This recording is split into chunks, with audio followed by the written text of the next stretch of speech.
الحموضة أولا القيء مختلف فيه هل ينقض الوضوء أم لا، والصواب أنه لا ينقض الوضوء. وحديث قام فتوضأ هذا على الاستحباب لا على الإيجاب، لأنه فعل مجرد، فعل المجرد يحمل على الاستحباب لا يحمل على الإيجاب، ولو كان واجبا لأمر النبي صلى الله عليه وسلم به، لأن الناس يحتاجون إلى مثل هذا. وأما بالنسبة للصيام فالجمهور يقولون من قام متعمدا فعليه القضاء، ومن ذرعه القيء فلا قضاء عليه. ويستدلون بحديث أبي هريرة أن النبي صلى الله عليه وسلم قال من استقاء عمدا فليقضي، ومن ذرعه القيء فلا قضاء عليه. ولكن هذا الخبر معلول، وقد عله كابر الحفاظ، وذكر الدارمي في مسنده أن أهل البصرة علوه، وتكلم في عيسى بن يونس من أجل هذا الحديث. وعل هذا الحديث الإمام البخاري وأحمد بن حنبل وآخرون من الحفاظ، وهو الصواب هذا الخبر معلول. ولو كان هذا ثابتا لم يفتي أبو هريرة بخلافه، فقد كان أبو هريرة يفتي بأن القيء لا يفسد الصيام ولو كان عمدا، وهذا مذهب ابن عباس وطائفة من أصحابه. وقول الخطابي وغيره بأن العلماء مجمعون على أن القيء عمدا يفطر الصائم هذا غير دقيق. كثير من هذه الإجماعات التي تحكى في المسائل الفقهية لا تصح، كيف ينعقد إجماع على وأبو هريرة مخالف وابن عباس مخالف وجماعة من أصحاب ابن عباس قد خالفوا، وطوائف من بعض فقهاء المذاهب يخالفون في هذه المسألة. الحموضة هذه إذا كانت بمنزلة القيء فإنها تلحق به، والأسماء لا تغير الحقائق ولا تزيل المعاني. أما إذا كان مجرد إحساس بالطعم أو الريق أو نحو ذلك فهذا ليس من القيء في شيء. ونحن نعرف أن الفقهاء يسمون شيئا قيئا شيئا قلسا، والقلس دون القيء. والقلس يعبر عن الفقهاء يقولون ما لا يملأ الفم، هذا يسمى قلسا. والإنسان لا يبلع ما دام صائما متعمدا، وأن كان قليلا وكثيرا إذا خرج وهو قادر على دفعه. أما إذا لم يقدر على دفعه فهذا لا يضره، وإذا كان قادرا على دفعه فإنه يحرم عليه ابتلاعه، لأنه يكون في هذه الحالة قد انفصل عن الحلق ويجب عليه دفعه ويحرم عليه بلعه، كما لو أدخل طعاما جديدا. ولذلك من احتبس القيء قبل أن يصل إلى الحلق هذا لا يضره، وإذا ظهر إلى الحلق ثم أرجعه فهذا يفطره، لأنه بمنزلة يكون قد أكل طعاما، مع أن إعادة للقيء منهي عنها أصلا، لأن النبي صلى الله عليه وسلم قال العائد في هبته كالكلب يقيء ثم يعود في قيئه، والمسلم ما يعيد القيء بل يلفظه ويدفعه، حتى لو كان في الصلاة وذرعه القيء بإمكانه يقطع الصلاة، وهذه رخصة له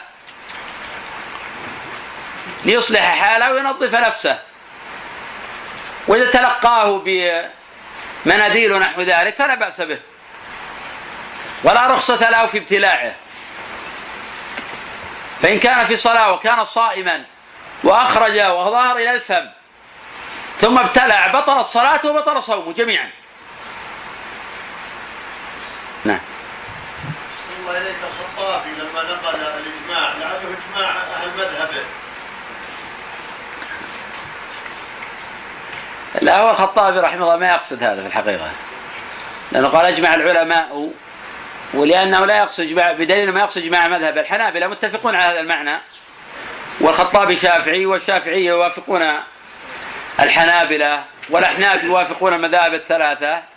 المالكية نعم مشهور عنه يوافق الجمهور، لكن في تفصيل عند بعض فقهاء المالكية. صلى الله عليك. ما الراجح الشيخ؟ هل يقطع الصوم؟ إخراجه؟ لا إخراج القيء. إخراج القيء متعمدا الراجح أنه ما يبطل الصيام. الراجح أن إخراج القيء متعمدا لا يبطل الصيام لأمرين. الأمر الأول أن هذا لا دليل عليه، والدليل الوارد قبل قليل قلنا أنه معلول عله كابر الحفاظ، والصيام من دين المسلمين ومن باني الإسلام، فلا ينتقل عن الأصل إلا بدليل. ولو كان هذا مفطرا لبينه النبي صلى الله عليه وسلم بيانا عاما، ولا نقول للناس أفطروا بدون دليل واضح.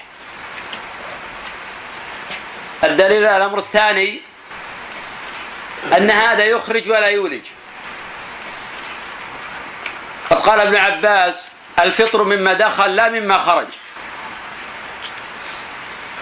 بخلاف ما هو معتاد. بعض يعترض على هذه القاعدة يقول الحيض خروج لا دخول وتفطر به المرأة، فنقول أولا أن الحيض مجمع عليه لا نزاع فيه. ثانيا ليست العلة مجرد أنه خارج في الحيض. أرأيت لو خرج منها دم من غير الحيض هل تفطر؟ لا تفطر لأجل هذا الحيض، لا لأجل أنه مجرد خارج حتى تعلل بهذا التعليل. واعترض آخرون بالحجامة، وقد ذهب الإمام أحمد رحمه الله تعالى إلى أن تفطر، واختار ذلك شيخ الإسلام ابن تيمية رحمه الله تعالى، وهذا أيضا مختلف فيه. والصواب من قولي العلماء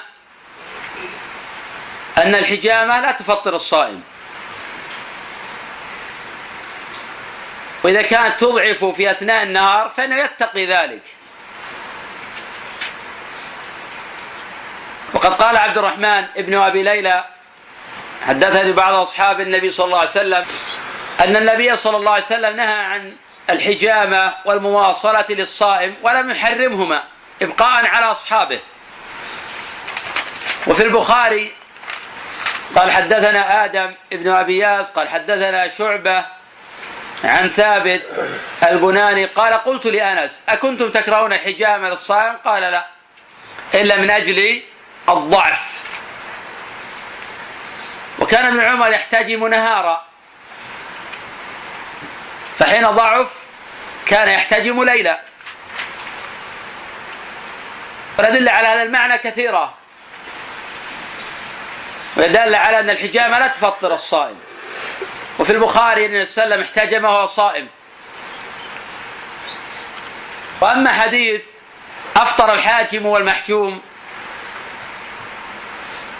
هذا قد قال به طائفة من العلماء، مع أنهم اختلفوا في الحاجم ما هو سبب فطره، فبعضهم أخذ بأنه أفطر المحجوم ولم يأخذ بالحاجم، وبعضهم قال هذا محله إذا دخل جوفه دم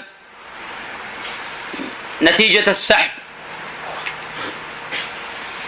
وقال آخرون لأنه معين على الفطر، والمعين على الفطر يفطر،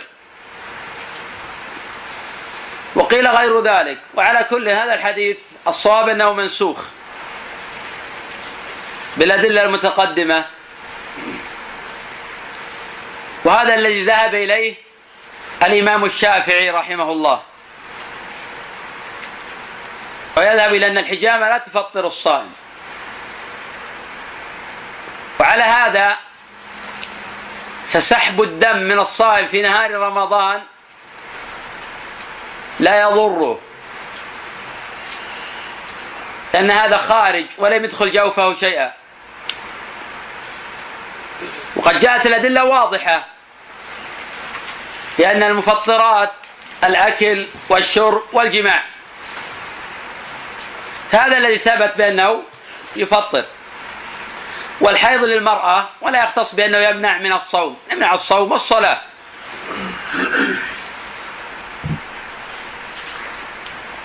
ويلحق بالأكل والشرب ما كان في معناهما كالمغذي الذي ينوب عن الأكل والشرب لأنه لا فرق. نعم.